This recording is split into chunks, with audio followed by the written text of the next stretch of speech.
గురువు ఉంటేనే అన్నీ సాధ్యమవుతాయండి ప్రపంచంలో. ఇప్పుడు ఓం శ్రీ గురుభ్యోయ్ నమః, గురు బ్రహ్మ, గురు విష్ణు, గురుదేవో మహేశ్వర, గురు సాక్షాత్ పరబ్రహ్మ, తస్మై శ్రీ గురవే నమః. నేను ఈరోజు కొన్ని వేల మంది జాతకాలు చూడడానికి సాక్షాత్తు నా గురువుగారు నాకు నేర్పినటువంటి విద్య, మా అమ్మా నాన్నలు నేర్పినటువంటి విద్యా బుద్ధులు. ఎవరికైతే గురుబలం ఉంటుందో ఆ గురుబలం వల్లనే మన జీవితంలో ఏది సాధించాలనుకున్నా అది గురువుతోటే సాధ్యమవుతుంది.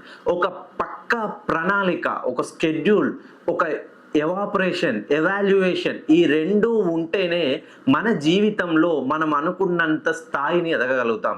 ఎవరికైతే మెయిన్గా నేను చెప్పినటువంటి గురువు డిసెంబర్ 28న కర్కాటకం నుండి వక్రగతిలో మిథునంలోకి వెళ్ళాడు.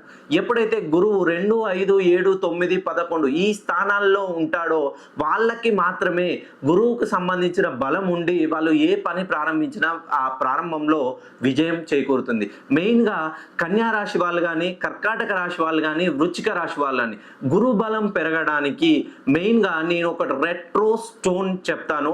ఆ స్టోన్ను పెట్టుకొని చూడండి. మీరు వ్యాపారంలో ఉంటే మెయిన్గా పెట్టుబడులకు సంబంధించిన రంగంలో వ్యాపారంలో ఉంటే ట్రాన్స్పోర్ట్ బిజినెస్ కానీ, ఫైనాన్స్ బిజినెస్ కానీ, రియల్ ఎస్టేట్ కానీ, హోటల్స్ కానీ, బ్యాంకింగ్ సెక్టార్ కానీ, ఉద్యోగ రంగంలో ఉన్న వాళ్ళకి గురుబలం లేకుండా మీరు ఏ కొనుగోలు క్రయ విక్రయాలు జరిపినా మధ్యలో ఆగిపోతాయి. డబ్బులు ఇచ్చినా తిరిగి రావడం ఇబ్బందిగా ఉంటుంది. ఆరోగ్యం అనేది రోజు రోజుకి కుదుట పడదు. ఫ్యామిలీ పరంగా ఇబ్బందులు, మానసికంగా చాలా స్ట్రెస్కు లోనవుతారు. బంధువుల దగ్గర మనం మొహం చూపించుకోలేకపోతాం. ఎప్పుడు ఏ విషయంలో మనకి ఎదురు మాట్లాడని వాళ్ళు అనూహ్యంగా ఎదురు తిరుగుతారు. నేను చెప్పినటువంటి ఈ 3 రాశుల్లో జన్మిస్తే ఒక్కసారి నన్ను డైరెక్ట్గా కానీ ఫోన్ కాల్లో కానీ కలిసే ప్రయత్నం చేయండి. ఈ రెట్రో స్టోన్ తోటి గురుబలం పెరిగి మీరు ప్రపంచాన్ని శాసించేలా ఎదుగుతారు.